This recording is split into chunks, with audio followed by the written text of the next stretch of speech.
नमस्कार। Business study class 12th Henry Fayol के सिद्धांत हम समझ रहे थे। Principle of management. देखिए, प्रिंसिपल ऑफ मैनेजमेंट के अंदर हमने हेनरी फ्योल के बारे में कुछ समझा था। हम हेनरी फ्योल के सिद्धांतों को एक बार फिर से समझने की कोशिश करते हैं कि हेनरी फ्योल ने हमें अलग अलग मैनेजमेंट के प्रिंसिपल्स दिए हैं, जिसमें सबसे पहला आता है कार्य का विभाजन। देखिए, कार्य का विभाजन से तात्पर्य हमारा ये है कि हेनरी फ्योल ये कहते हैं कि संस्था में या एक कंपनी में जितने अलग अलग काम होते हैं, एक बिजनेस में जो काम होते हैं उन सभी कामों को छोटे छोटे भागों में बांट देना चाहिए। एक पर्टिकुलर काम को उस व्यक्ति को दिया जाना चाहिए जो उस काम को करने में सबसे बेस्ट है। जो व्यक्ति उस काम को या जो, क्योंकि हम ये जानते हैं कि हर व्यक्ति अपने अपने किसी एक काम में स्पेशलाइज्ड होते हैं। तो जो व्यक्ति जिस काम को करने के लिए स्पेशली उसके पास क्वालिटी है, उसी को वो काम दिया जाना चाहिए। हेनरी फ्योल इस बात को हमारे समक्ष कहते हैं। हेनरी फ्योल के अनुसार जब कोई व्यक्ति किसी काम को काफी टाइम से कर रहा है तो उसको वही काम दिया जाना चाहिए, ताकि उस काम के अंदर उसका सबसे अच्छा और सबसे बेस्ट दे पाए वो। नेक्स्ट आता है अधिकार एवं उत्तरदायित्व, अथॉरिटी एंड रेस्पॉन्सिबिलिटी। देखिए, अथॉरिटी एंड रेस्पॉन्सिबिलिटी क्या होती है? सबसे पहले तो हम ये बात करते हैं कि अथॉरिटी होती क्या है, अधिकार होता क्या है। अधिकार को हम एक राइट्स बोलते हैं कि जब आपको किसी काम को दिया गया, फ्योल का मानना यह है कि जब किसी काम को करने के लिए आपको दिया गया है कि ये काम आपको करना होगा, तो उसके लिए आपको एक अधिकार भी देना होगा। एक जस्ट आपको पहले तो आपको एक जिम्मेदारी देनी होगी कि नहीं, ये काम आपको पूरा करना है। यदि ये काम आप पूरा नहीं करते हो तो आपके लिए एक बाउंडेशन रहेगी, आपको इस समय में इतना काम कंप्लीट करना होगा। और यदि वो नहीं कर पा रहा है तो उसे इस तरह से आपको मेंटेन करके चलना होगा। कहने का मेरा मीन्स ये है कि हेनरी फ्योल ये कहते हैं कि व्यक्ति काम उस समय करता है जब आप उसे एक रेस्पॉन्सिबिलिटी देते हो, और न केवल रेस्पॉन्सिबिलिटी, साथ में उसे उससे रिलेटेड कुछ राइट्स भी देने होंगे। जैसे मान लीजिए आपके पास एक एम्प्लॉय था, उसको कहा कि आप इस एक दिन में या एक महीने में आपको 5000 यूनिट प्रोडक्शन करनी है। उसकी कैपेसिटी है, वो कर सकता है, लेकिन उसके लिए उसको ये राइट भी देना होगा कि उस प्रोडक्शन के लिए रिलेटेड कुछ आपको सामग्री चाहिए, कुछ आपको काम मटेरियल चाहिए, कोई एक्स्ट्रा लेबर चाहिए, तो वो अपने यहाँ से ले सके। मतलब काम करने की जो रेस्पॉन्सिबिलिटी है, साथ में काम करने से रिलेटेड कुछ जैसे उसको हेल्प चाहिए होगी तो वो लेने का अधिकार भी होना चाहिए। ऐसा नहीं कि उसको छोटे छोटे बातों के लिए भी मैनेजर के पास जाना हो। कि जनरली जैसे आपने किसी को कहा कि भैया आज के दिन में आपको ये 10 यूनिट तैयार करके घर जाना, अब 10 यूनिट के लिए हो सकता है थोड़ा सा रॉ मटेरियल कम पड़ जाए, तो उसको वापस री इशू कराने के लिए किसी व्यक्ति के पास नहीं जाना हो। उसके पास एक अधिकार होना चाहिए कि वो चाहे जैसा अपना एक प्रकार से उन चीज़ों को खरीद सके, या मतलब जो अपना माइंड भी यूज करके उसको यूज सेटल कर सके। नेक्स्ट आता है अपने पास में अनुशासन, डिसिप्लिन। देखिए, डिसिप्लिन बहुत बड़ा शब्द है और डिसिप्लिन रहना काफ़ी ज़रूरी है। बिना डिसिप्लिन के कोई संस्था नहीं चल पाती है और चलती ही नहीं है। यहाँ डिसिप्लिन का रूल्स या डिसिप्लिन का मीनिंग क्या होता है? तो एक संस्था अपने रूल्स एंड रेगुलेशंस बनाती है।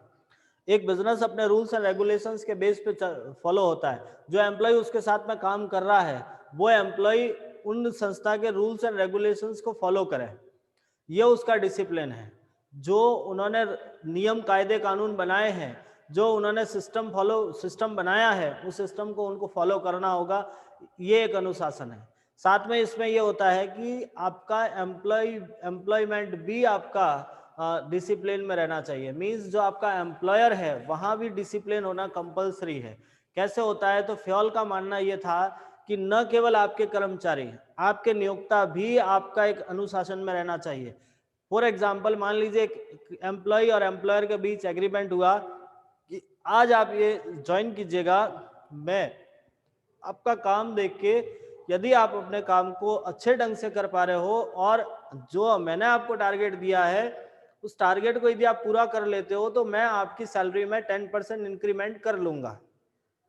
यदि एग्रीमेंट हुआ है और उस पर्सन ने अपना टारगेट कंप्लीट कर लिया, बट यदि वो एम्प्लॉयर उसे मना कर देता है कि नहीं मैं अभी नहीं कर सकता हूं, तो ऐसी कंडीशन में वहां पर भी डिसिप्लिन नहीं हो पा रहा है। तो जरूरी नहीं कि एक एम्प्लॉय के लिए डिसिप्लिन होना चाहिए, यहाँ एम्प्लॉयर को भी डिसिप्लिन रहना होगा, एम्प्लॉयर को भी उसके रिलेटेड काम करना होगा। डिसिप्लिन पर्टिकुलर किसी एक व्यक्ति के लिए नहीं होता है, सबके लिए समान रहता है, चाहे वो एम्प्लॉयर हो, चाहे वो जनरल मैनेजर हो, चाहे वो डायरेक्टर हो, या फिर क्यों नहीं एक छोटा सा एम्प्लॉय हो, सबके लिए सेम रहता है, सबके लिए डिसिप्लिन का पॉइंट समान रहता है और उस डिसिप्लिन को फॉलो करना एक कंपलसरी माना गया है। क्योंकि जब तक कहीं डिसिप्लिन नहीं है, जब तक आपके पास एक अनुशासन नहीं है, तब तक आप एक सही रास्ते पे नहीं चल पाओगे। क्योंकि कहने का तात्पर्य यही होता है कि हर व्यक्ति एक सही रास्ते पे चलने के लिए उसको अपने आप को समझना होगा। क्योंकि जो एम्प्लॉय है, वो जो काम कर रहा है, वो उन नियमों में बंधा हुआ है। यदि उन नियमों को वो मजबूरी मानकर काम करता है तो भी उसे करना है, और उस नियमों के अनुसार काम करना है तो भी उसे करना है, तो वो अपने आप को जब तक इस तरह से नहीं ढाल सकता, या जब तक अपने आप को इस तरह से नहीं ढालेगा कि मुझे इस पाथ पे चलना होगा, तब तक अपने आप को सफल नहीं कर पाता है। तो कहने का तात्पर्य यही रहता है कि एक अच्छी तरह से डिसिप्लिन्ड होकर काम करना होगा, और एक संस्था में डिसिप्लिन बनाए रखना एक मैनेजर की रेस्पॉन्सिबिलिटी रहती है। आदेश की एकता, यूनिटी ऑफ कमांड। देखिए, आदेश की एकता का मतलब होता है एक अधिकारी एक आदेश। आपकी संस्था में, आपके बिजनेस में जो एक ही अधिकारी होना चाहिए, मीन्स जो अथॉरिटी होती है, जो डिसीजन लेने की अथॉरिटी है, मतलब जो जो काम देने की अथॉरिटी, वो एक व्यक्ति के पास में होना चाहिए, एक ही अधिकारी होना चाहिए। क्योंकि जब तक एक से ज्यादा यदि अथॉरिटी अधिकार देने वाले होंगे, मतलब ऑर्डर देने वाले होंगे, तो व्यक्ति कंफ्यूज हो जाता है। अब मान लीजिए किसी बिजनेस में या किसी संस्था के अंदर एक से ज्यादा अधिकारी बैठे हैं। अब सुबह किसी ने कोई दूसरा ऑर्डर दे दिया कि नहीं, आज आप एक काम करो, इस साइट पे काम करो। दूसरा आगे का, नहीं भैया यहाँ से नहीं, तो उधर काम कर। जैसे मान लो एक व्यक्ति है जो आपकी कंपनी के अंदर पैकिंग का काम भी चल रहा है, प्रोडक्शन भी चल रहा है, मार्केटिंग का भी चलता है, फाइनेंस का, मतलब ऑफिस अकाउंट्स डिपार्टमेंट भी है, लेबोरेटरी भी है। अब आपके मैनेजर साहब आए और आपको कहा, भैया आज तो पैकिंग प्लांट में काम करेगा। ठीक साहब। दूसरा थोड़ी देर बाद में, यदि आपकी संस्था में या कंपनी में 2 मैनेजर होते, तो दूसरा भी आगे, नहीं आज तो पैकिंग भी नहीं, तो प्रोडक्शन में काम करेगा। तो वो व्यक्ति कहाँ जाए, वो कहाँ काम करेगा, कंफ्यूजन हो जाता है और प्रॉपरली काम नहीं हो पाता। क्योंकि उसके लिए तो दोनों बॉस है, वो किसकी बात माने भाई। यदि वो पैकिंग प्लांट वाले की बात माने तो दूसरा नाराज होगा, और दूसरे की बात माने तो पहला नाराज होगा। तो कहने का तात्पर्य रहता है कि आपकी संस्था में एक ही अधिकारी होना चाहिए जिसके पास ये अधिकार हो कि वो मतलब आदेश दे सके। तो आदेश देने वाला एक व्यक्ति होना चाहिए, और एक अधिकारी एक ही आदेश देगा, तब जाके अपना काम सही ढंग से हो पाता है। ये देखिए पॉइंट आपके एग्जाम के पॉइंट ऑफ व्यू से काफी इंपॉर्टेंट रहता है। इसमें से 1 नंबर का प्रश्न पूछा जाता है। इन किसी भी प्रिंसिपल में से किसी एक को पूछ सकते हैं, चाहे वो यूनिटी ऑफ कमांड हो, यूनिटी ऑफ डायरेक्शन हो, कोई भी हो। नेक्स्ट आता है निर्देश की एकता। इसका तात्पर्य रहता है कि वन हेड वन डायरेक्ट, मतलब एक दिमाग एक ही निर्देश होना चाहिए, एक दिमाग में एक निर्देश। तात्पर्य यह रहता है कि जैसे कई ऐसी संस्थाएं हैं या कई ऐसी कंपनियां जो एक से ज्यादा प्रोडक्ट तैयार करती है। मान लीजिए आपकी कोई कंपनी है, आप कोई कंपनी चला रहे हो जिसके अंदर आपसे एक से ज्यादा प्रोडक्शन तैयार करते हो। जैसे आप फुटवेयर भी तैयार कर रहे हो, आप कपड़े भी तैयार कर रहे हो, कॉस्मेटिक आइटम भी तैयार कर रहे हो। तो ऐसी कंडीशन में मान लीजिए आपके पास 3 अलग अलग प्रोडक्ट है। फुटवेयर बनाने का काम भी कर रहे हो आप, जूते चप्पल बना रहे हो, आप कपड़े तैयार कर रहे हो, और आपके कुछ कॉस्मेटिक आइटम भी आ रही है। एक ही प्लांट के अंदर आप तीनों अलग अलग स्ट्रक्चर तैयार कर रखे हैं आपने। अब आपके एम्प्लॉय जो काम कर रहे हैं उनके लिए एक ही प्लान आना चाहिए। ऐसा नहीं है कि आप फुटवेयर वाले को आके कॉस्मेटिक आइटम भी समझा रहे हो, उसको आके कपड़े का भी मैटर समझा रहे हो, तो उसके लिए वो क्या काम का, वो और ज्यादा कंफ्यूज हो जाएगा। तो एक व्यक्ति को एक ही चीज समझानी है ताकि वो अच्छे ढंग से पूरा कर सकता है। यदि कोई बंदा कॉस्मेटिक में काम कर रहा है तो उसको कॉस्मेटिक के आइटम समझाइए, उसके बारे में उसको पूरा ज्ञान दीजिए, ताकि वो उस काम को अच्छे ढंग से पूरा कर सके और आपके जो गोल अचीव करने का काम है वो पूरा हो सकता है। तो कहने का तात्पर्य होता है कि निर्देश की एकता का मीन्स एक व्यक्ति और एक ही निर्देश मिलना चाहिए, जिस स्थान पर वो काम कर रहा है उसी से संबंधित काम होना चाहिए, उसी से रिलेटेड उसको डायरेक्शन या डायरेक्ट जो निर्देश दिए जाने चाहिए, ताकि वो उस काम को बड़े अच्छे ढंग से करेगा। नेक्स्ट आता है आपका सामूहिक हित के लिए व्यक्तिगत हित का त्याग। देखिए, एक संस्था के लिए या जो हम ये कह सकते हैं कि कंपनी के जो ओवरऑल बेनिफिट के लिए अपना पर्सनल बेनिफिट को भी छोड़ना होता है। हेनरी फ्योल ये कहते हैं कि आप जिस जगह काम करते हो, जहां आपने काम स्टार्ट किया है, वो आपकी कर्म भूमि है, वहां आपको अपना सबसे बेस्ट देना होता है। कहने का तात्पर्य होता है कि अपने लिए कई बार ऐसी स्थिति होती है कि यदि किसी ऐसे डिसीजन से कि अपना फायदा हो रहा है, तो ऐसा डिसीजन न लेते हुए, अपना मीन्स पर्सनल कोई बेनिफिट के लिए आपको कोई डिसीजन न लेना, अपना नुकसान भी हो जाए और यदि आपकी संस्था का फायदा हो रहा है तो ऐसा काम कीजिएगा आप लोग, क्योंकि हम संस्था के लिए काम कर रहे हैं, उस संस्था के पीछे चल रहे हैं, संस्था को हमको आगे बढ़ाना है, संस्था के गोल अचीवमेंट करवाने हैं, तो उसके लिए आपको यही काम करना होगा कि अपना बेनिफिट नहीं देखना है, आपको पूरी संस्था का बेनिफिट देखिएगा, संस्था के लिए आपको काम करना होगा। कह सकते हैं कि पूरे ग्रुप बेनिफिट के लिए अपना पर्सनल बेनिफिट को आपको सेक्रीफाइस करना होता है, छोड़ना होता है। कर्मचारियों को प्रतिफल, रेमुनरेशन ऑफ एम्प्लॉय, रेमुनरेशन, देखिए रेमुनरेशन क्या होता है, तो सैलरी, हर व्यक्ति काम करता है, क्यों करता है, किसी के बदले में, मतलब अपना जीवन यापन करने के लिए कुछ पैसा चाहिए, और वो पैसा आएगा कहाँ से, तो उसके लिए उसको काम करना होता है, और वो जब काम करता है तो उसके बदले में उसे पैसा मिलना चाहिए। तो हेनरी फ्योल ये कहते हैं कि जिस व्यक्ति ने आपके पास काम किया है, उसको उसकी योग्यता के अनुसार, उसके कार्य के अनुसार सफिशिएंट राशि देनी चाहिए, जिससे वो अपना जीवन यापन सही ढंग से कर सके। इतना पैसा उसको देना हो कि वो अपने सामान्य खर्चे पूरे कर सके और एक सामान्य जीवन शैली के साथ अपना जीवन यापन करें। ऐसा नहीं है कि आप उससे काम ले रहे हो, आपने उसको पूरे 8 से 10 घंटे काम कराया है और आपने इतना सा पैसा दे दिया जिससे उसका घर खर्चा भी नहीं चले, तो ये कोई तरीका नहीं होता है। हेनरी फ्योल का मानना ये था कि आपकी कंपनी की जो पेइंग पॉलिसी है, मतलब कंपनी की जो पेइंग कैपेसिटी है कि आप कितना पैसा पे कर सकते हो, उसी के अकॉर्डिंग इतना पैसा आपको देना होगा जिससे आपका एम्प्लॉय अपना सामान्य जीवन यापन कर सके। सामान्य जीवन यापन का मतलब 2 वक्त का खाना खा सके, अपने बच्चों को पढ़ा सके, अच्छे कपड़े पहना सके और एक सामान्य चिकित्सा की व्यवस्था कर सकता है। एक कह सकते हैं कि सामान्य जीवन शैली में वो अपना जीवन यापन करे, इतना पैसा आपको देना होगा, साथ में अपनी पेइंग कैपेसिटी को भी ध्यान में रखते हुए ये काम करना होता है। नेक्स्ट आता है केंद्रीकरण और विकेंद्रीकरण, सेंट्रलाइजेशन एंड डिसेंट्रलाइजेशन। शब्द आता है सेंट्रलाइजेशन, क्या होता है सेंट्रलाइजेशन और क्या होता है डिसेंट्रलाइजेशन। तो एक संस्था में सेंट्रलाइजेशन होना चाहिए या डिसेंट्रलाइजेशन होना चाहिए, इस पर थोड़ा सा डिस्कस करते हैं। तो पहले तो आप यही मुझसे पूछोगे कि सर ये आखिर होते क्या है, सेंट्रलाइजेशन क्या होता है, डिसेंट्रलाइजेशन क्या होता है। तो केंद्रीयकरण का मतलब होता है कि किसी कंपनी के जितने भी निर्णय लिए जाते हैं वो किसी एक व्यक्ति द्वारा लिए जाए। कोई भी डिसीजन लेना है तो वो केवल एक ही व्यक्ति लेगा, उसे बोलते हैं सेंट्रलाइजेशन। और डिसेंट्रलाइजेशन का मतलब कोई भी डिसीजन सब मिलके ले सकते हैं, कोई भी ले सकता है, मतलब कोई जरूरी नहीं कि एक अकेला व्यक्ति ले, वो होता है डिसेंट्रलाइजेशन। अब दोनों ही पॉइंट एक दूसरे के बिल्कुल विपरीत है।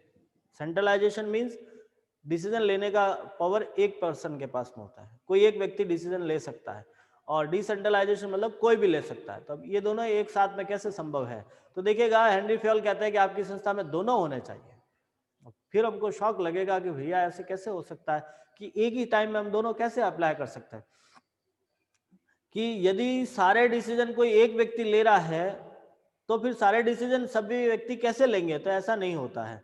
सेंट्रलाइजेशन का मतलब होता है कि कुछ ऐसे जो डिसीजंस है वो आपका एक पर्सन लेगा, कुछ डिसीजन ऐसे होंगे जो आपका एक अकेला व्यक्ति लेता है, और कुछ ऐसे डिसीजन होते हैं जो सब जने ले सकते हैं। फॉर एग्जाम्पल यदि हम बात करते हैं कि किसी व्यक्ति को नौकरी पे रखना है, या किसी व्यक्ति का प्रमोशन करना है, किसी व्यक्ति की सैलरी बढ़ानी है, तो ये सारी चीजें एक अकेला व्यक्ति करता है। पूरी संस्था को चलाने वाला व्यक्ति जो आपका मैनेजर होगा, जनरल मैनेजर जो एक ही होता है, वो करेगा। और यदि मान लीजिए कि जैसे आपका प्रोडक्शन डिपार्टमेंट है, प्रोडक्शन डिपार्टमेंट के अंदर आपको पता है आज हमारा रॉ मटेरियल इतना पड़ा है, अब कल यदि आपको प्रोडक्शन करना है तो रॉ मटेरियल आज मंगवाना पड़ेगा। तो ये जो छोटे छोटे डिसीजन होते हैं, रॉ मटेरियल मंगवाना है, प्रोडक्शन के अंदर आपको किस लेबर को कहाँ काम देना है, फाइनेंस के अंदर आपका पैसा आज आया है तो बैंक में जमा कराना नहीं कराना है, ये सारे डिसेंट्रलाइज होते हैं जो अपने लेवल पे व्यक्ति ले सकता है। तो हेनरी फ्योल का मानना यह है कि आपकी संस्था में दोनों ही होने चाहिए। जो ऐसे डिसीजन जो किसी एक पर्टिकुलर पर्सन को लेने होंगे वो ले लेगा, और यदि ऐसे भी कुछ डिसीजन है जो सबको मिलके लेने हैं या सबको अलग अलग कुछ छोटे छोटे डिसीजन, कई बार ऐसी स्थिति होती है कि आपको एक पेन मंगवाना है, एक पेपर रिब मंगवानी है, उसके लिए आपको जनरल मैनेजर के पास जाने की आवश्यकता नहीं है। हेनरी फ्योल यही कहते हैं कि आपको छोटी छोटी काम करने हैं, छोटे छोटे डिसीजन लेने हैं। कि आपको आज किसी छोटे एक एम्प्लॉय को छुट्टी देनी थी, आपके अंडर में काम करने वाला व्यक्ति है, वो आपसे एप्लीकेशन लेके आया, सर मैं आज नहीं, कल मैं नहीं आऊंगा सॉरी, उसको छुट्टी देनी है। ऐसी कंडीशन में आप कह दिया साहब जाओ जनरल मैनेजर के पास में, तो वो नहीं होता। वहां आपके पास में भी अधिकार होने चाहिए। सामान्य हर कोई व्यक्ति ऐसा काम कर सकता है। इसे बोलते हैं डिसेंट्रलाइजेशन, लेकिन कुछ ऐसे डिसीजन है जो केवल हाई अथॉरिटी लेती है, उसे बोलते हैं हम सेंट्रलाइजेशन। सोपान श्रृंखला, स्केलर चेन बोलते हैं इसको। देखिए अपनी कंपनी में जो मैनेजमेंट होता है उसके कुछ स्टेप बने रहते हैं। हर कोई डिसीजन एक स्टेप वाइज लिए जाता है। हर अलग अलग अथॉरिटी पे काम करने वाले लोग होते हैं। सबसे ज़्यादा जैसे सीनियर वर्ग हो, सीनियर होते हैं, जहाँ डायरेक्टर लेवल के को लोग बैठेंगे, जनरल मैनेजर, डायरेक्टर, वो सब लोग। उसके बाद में जूनियर, सबऑर्डिनेटर, एम्प्लॉय, लेबर, इस तरह से अपने पास में स्ट्रक्चर बना रहता है। उस स्ट्रक्चर में जैसे सोपान श्रृंखला कुछ इस तरह से रहती है। क्योंकि जनरल मैनेजर तो एक ही रहता है,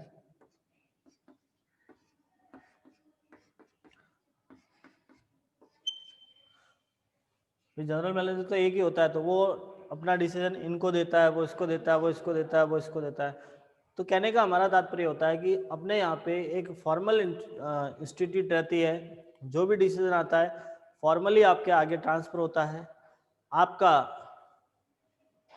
जो डिसीजन यहाँ से होगा, जो भी आपका डिसीजन यहाँ से लिया जाता है, यहाँ पहुँचेगा, यहाँ आएगा, यहाँ आएगा, यहाँ आएगा, एक चेन की तरह रहता है, एक चेन होता है। इसकी मैं आपको एक डेफिनेशन पढ़ के सुना देता हूँ कि आखिर क्या होता है। तो किसी भी संगठन में कर्मचारियों की एक श्रृंखला होती है। इस श्रृंखला में उच्च अधिकारी, अधीनस्थ अधिकारी, कर्मचारी आदि होते हैं, उच्च पद से निम्न पद तक की इस औपचारिक अधिकार रेखा को सोपान श्रृंखला कहते हैं। बहुत ही सामान्य डेफिनेशन है इसकी कि उच्च अधिकारी से निम्न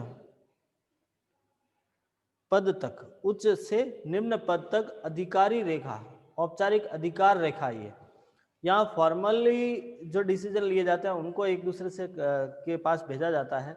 तो इसकी सामान्य डेफिनेशन होती है कि उच्च पद से निम्न पद के बीच औपचारिक अधिकार रेखा सोपान श्रृंखला कहलाती है। काफी इंपॉर्टेंट पॉइंट है, इसको फ्योल पुल भी बोलते हैं। ध्यान से समझिएगा, एग्जाम के पॉइंट ऑफ व्यू से काफी बार पूछा भी गया है और पूछने के ज्यादातर चांस भी रहते हैं। फ्योल पुल किसे कहते हैं या सोपान श्रृंखला किसे कहते हैं? तो उच्च पद से निम्न पद के बीच औपचारिक अधिकार रेखा सोपान श्रृंखला कहलाती है। नेक्स्ट आता है आपका व्यवस्था। देखिए व्यवस्था क्या होती है? व्यवस्था का मतलब होता है, हेनरी फ्योल ये कहते हैं कि आपकी संस्था के अंदर हर वस्तु या हर कोई चीज, उसके लिए पर्टिकुलर एक जगह होती है। मतलब हर किसी काम को करने के लिए एक स्पेशली उसके लिए एक स्पेस होता है। जैसे आपका प्रोडक्शन डिपार्टमेंट है तो वहां आपका प्रोडक्शन से रिलेटेड सारा काम वहीं रहेगा, लेबर अलग रहेगी। आपका फाइनेंस डिपार्टमेंट है तो वो अलग रहेगा, पैकिंग प्लांट अलग रहेगा। तो ये कहने का तात्पर्य रहता है कि बिजनेस में हर चीज, जैसे आप जनरल कॉमन बिजनेस देख लीजिएगा, वहां पर भी आपने सभी चीजों को एक व्यवस्थित ढंग से जमाया हुआ दिखा होगा आपने। आप किसी दुकान में पहुंचते तो आप देखोगे कि जैसे मान लीजिए आप कपड़े की दुकान में चले गए तो जेंट्स वेयर अलग होंगे, लेडीज वेयर अलग होगी, किड्स वेयर अलग होगा। उसके बाद में फिर आप देखोगे कि उसके अंदर आपका जीन्स है तो जीन्स का पूरा सिस्टम अलग होगा। उसके अलावा आपके जैसे शर्ट अलग है, शूटिंग शर्टिंग अलग है, यदि साड़ियां हैं तो वो अलग है। मतलब हम कह सकते हैं कि आपका पूरा एक सिस्टम सही ढंग से उसको व्यवस्थित करके रखा होगा। जब तक ये सारी चीजें व्यवस्थित नहीं होती है या हेनरी फ्योल यही कहते हैं कि आपको अपनी जो वस्तु है या जो सिस्टम है उसको एक व्यवस्थित रूप से अपने बिजनेस में रखना होगा। बिजनेस को सही ढंग से ऑपरेट करने का ये भी एक बड़ा साधन है। नेक्स्ट आता है आपका समता, इक्विलिटी। देखिए, इक्विटी जिसको बोलते हैं, समानता सब जगह होनी चाहिए। आपका मैनेजमेंट ये कभी नहीं कहना चाहिए या ये नहीं होना चाहिए कि आप किसी एक को ज़्यादा फोकस कर रहे हो, किसी दूसरे को आप डिमोटिवेट किए जा रहे हो। आप वहाँ ये लेके बैठ गए, नहीं ये तो मेरे स्टेट का है इसके लिए मैं कुछ एडिशनल करूँगा, या मेरे ये परिवार से संबंधित है, या मेरे धर्म का है, या मेरे राज्य का है। नहीं, ऐसा नहीं होना चाहिए। आपको सबके लिए समान एक जैसा रूल सबके लिए होना चाहिए, सेम रूल्स होना चाहिए सबके लिए। जो पॉइंट आप ए के लिए लगा रहे हो वो बी के लिए भी होना चाहिए। जितना काम ए कर रहा है और उसको जितनी सैलरी मिल रही है, यदि बी भी उतना काम कर रहा है तो उसको भी उतना ही पैसा मिलना चाहिए। जो नियम ए के लिए लगे हुए हैं वो नियम बी के लिए भी होना चाहिए। मीन्स हम कह सकते हैं कि आपका जो एम्प्लॉय काम कर रहा है उन सबके बीच समानता होनी चाहिए। किसी प्रकार की कोई पार्शलिटी नहीं, किसी प्रकार की कोई ऐसी हरकत नहीं होनी चाहिए जिसमें एक व्यक्ति ये फील करे कि मेरे साथ भेदभाव हो रहा है या मेरे साथ वो सारी चीजें नहीं हो रही जो किसी और के साथ हो रही है। तो हमें ये फ्योल का मानना यही था कि फ्योल यही कहते हैं कि सबके साथ एक समानता का भावना होनी चाहिए। नेक्स्ट आता है कर्मचारियों का स्थायित्व, स्टेबिलिटी ऑफ स्टाफ। देखिए, स्टेबिलिटी होनी चाहिए। जब तक एक कर्मचारी अपने आप को स्टेबल नहीं समझेगा, मन से काम नहीं करता है। जैसे मान लीजिए आपने किसी व्यक्ति को एज ए मतलब उसे अपॉइंट किया है, पहले आपको उसको देखना होगा 5 दिन 10 दिन महीना भर उसको काम उसका देखना होगा। यह कई बार ऐसा होता है आपने एक दिन देख लिया, दूसरे दिन उसको मना कर दिया, नहीं यार तेरा काम सही नहीं है तो कल से मत आना। तो ऐसी कंडीशन में एम्प्लॉय भी डर कर जीता है कि उसके मन में ये रहता है यार पता नहीं कब मुझे निकाल दिएगा। आपका जो एम्प्लॉयर है उसके लिए भी खर्चा होगा कि उसको निकाल दिया, उसके लिए आपने बहुत बड़ा एक प्रोसेस फील करते हैं। डायरेक्ट तो कोई एम्प्लॉय आता नहीं है, उसको एक स्टाफिंग करनी पड़ती है, नियुक्तिकरण करना पड़ता है, आपको एडवर्टाइजमेंट निकालनी होगी, रिक्रूटमेंट करना होगा, सिलेक्शन करना होगा, इंटरव्यू, डॉक्यूमेंट, बहुत सारे काम करने के बाद किसी को आपको उसको अपॉइंट करना होता है। जब आप किसी को अपॉइंट कर रहे हो तो ऐसी कंडीशन के अंदर आपको उसे देखना होगा वो कितने टाइम तक काम कर रहा है, उसका काम कैसा है। उसको थोड़ा सा दिलासा देना होगा कि नहीं वो काम कर रहा है, उसको ये सेटिस्फाइड होना होगा कि वो स्टेबल है, तब जाके काम अच्छे ढंग से होता है। एंड नेक्स्ट आता है पहल क्षमता। व्यक्ति अपना काम कर सके, व्यक्ति खुद का काम कर सकते हैं, उसको ये फ्रीडम देना होगा कि यदि उसके पास कोई आइडिया है तो वो अपने को वहाँ अप्लाई कर सकता है।